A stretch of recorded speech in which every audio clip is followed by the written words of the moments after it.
Sebelum memasuki tahap simulasi pembuatan prioritas usulan kegiatan di dalam EDM, maka perlu dijelaskan terlebih dahulu tentang cara penentuan prioritas usulan kegiatan di dalam EDM itu sendiri.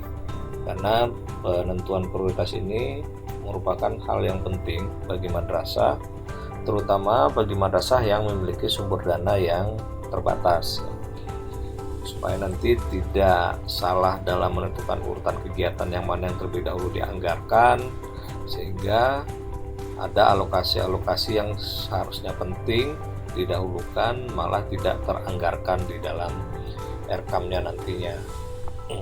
Sebenarnya banyak metode dalam menentukan urutan prioritas kegiatan, namun untuk madrasah hal yang perlu diutamakan adalah seperti berikut ini.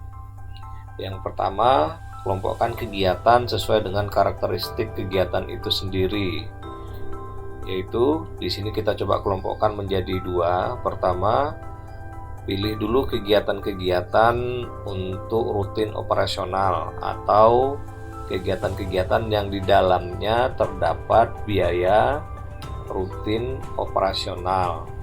Misalnya gaji, ini yang paling penting, gaji atau honor bulanan PTK, pendidik dan tenaga pendidikan, ini dulu yang paling penting.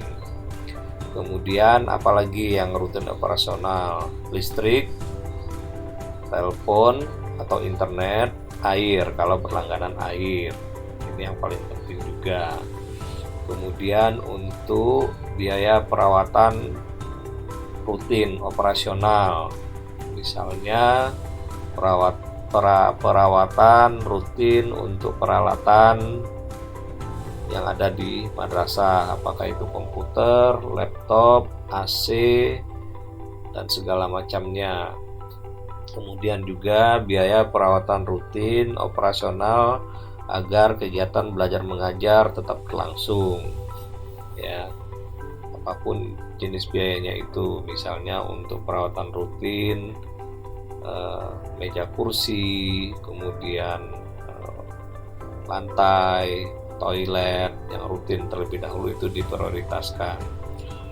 Jadi untuk madrasah-madrasah yang dananya terbatas, bisa jadi dana itu hanya bersumber dari satu sumber dana, yaitu dana BOS, dan kemungkinan sebagian besar dana BOS itu habis untuk kegiatan rutin operasional. Memang itu yang harus diprioritaskan terlebih dahulu, ya, termasuk juga untuk kegiatan dalam rangka ujian, ulangan, dan segala macamnya. Nah, setelah itu dikelompokkan terlebih dahulu menjadi urutan prioritas yang di atas, kemudian baru kegiatan-kegiatan yang non rutin atau operasional, ya, yang terkait dengan peningkatan mutu, ya, misalnya terkait dengan pembuatan atau pembelian peralatan raga dan segala macamnya, kemudian apalagi pelatihan guru dan segala macamnya yang sifatnya non rutin, ya, jadi dahulukan dulu. Jadi jangan sampai mendahulukan kegiatan non rutin tapi kegiatan rutinnya malah tidak cukup untuk gaji, untuk listrik, telepon, air, untuk uang kebersihan misalnya. Nah, setelah itu dikelompokkan, baru ya dianggarkan terlebih dahulu untuk kegiatan rutin operasionalnya. Nah, mungkin kalau dana BOS seperti dijelaskan tadi, malah mungkin sebagian besarnya adalah untuk ini, gitu ya, untuk rutin operasional. Malah ada persentase tertentu yang harus disisihkan terlebih dahulu untuk gaji dan honor, ya, itu kalau dari dana BOS. Nah, selanjutnya baru yang dana non rutin diurutkan sesuai dengan kebutuhan dari madrasah. Misalnya, apakah yang diprioritaskan mempertahankan atau memperbaiki terlebih dahulu, ya, jadi bisa saja mungkin ya sesuai dengan visi dan misi kepala madrasah, target yang ingin dicapai madrasah, justru kegiatan untuk mempertahankan kondisi itu menjadi lebih prioritas daripada yang memperbaiki. Ya misalnya begini, madrasah itu punya rombel 7 ya, punya rombel 7 tapi punya ruang kelas 8.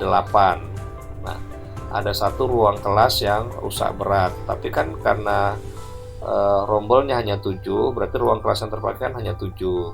Nah, jadi tinggal dilihat apakah ini lebih bagus mempertahankan yang 7, kondisi yang 7 daripada memperbaiki yang satu yang memang kelasnya kosong, tidak terpakai. Nah, nanti dilihat apakah memang yang satu ini akan dipakai karena nanti akan ada penambahan jumlah siswa dan segala macamnya. Tapi kalau tidak ada, ya mungkin bisa dipertimbangkan mempertahankan kondisi yang ada yang lebih baik, gitu ya. Kemudian bisa juga sesuai dengan urutan pekerjaan antara kegiatan satu dengan kegiatan lainnya. Jadi misalnya untuk melakukan kegiatan 2 harus selesai dulu kegiatan 1. Nah, seperti itu. Misalnya untuk pelatihan pekerjaan tentang penyusunan perencanaan harus dilakukan dulu pelatihan, seperti itu ya. Pelatihan terhadap guru terkait dengan perencanaan. Jadi pelatihan dulu dilakukan, baru penyusunan perencanaannya supaya kualitas dokumen perencanaannya menjadi lebih baik.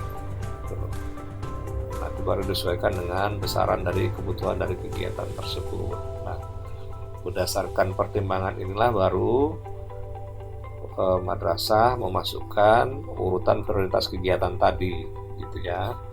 Jadi urutan prioritas itu tidak ada yang ini harus nomor 1, yang ini berikutnya tidak bisa disamakan seluruh madrasah, tapi sesuai dengan kondisi di madrasah dan kebutuhan di madrasah itu sendiri.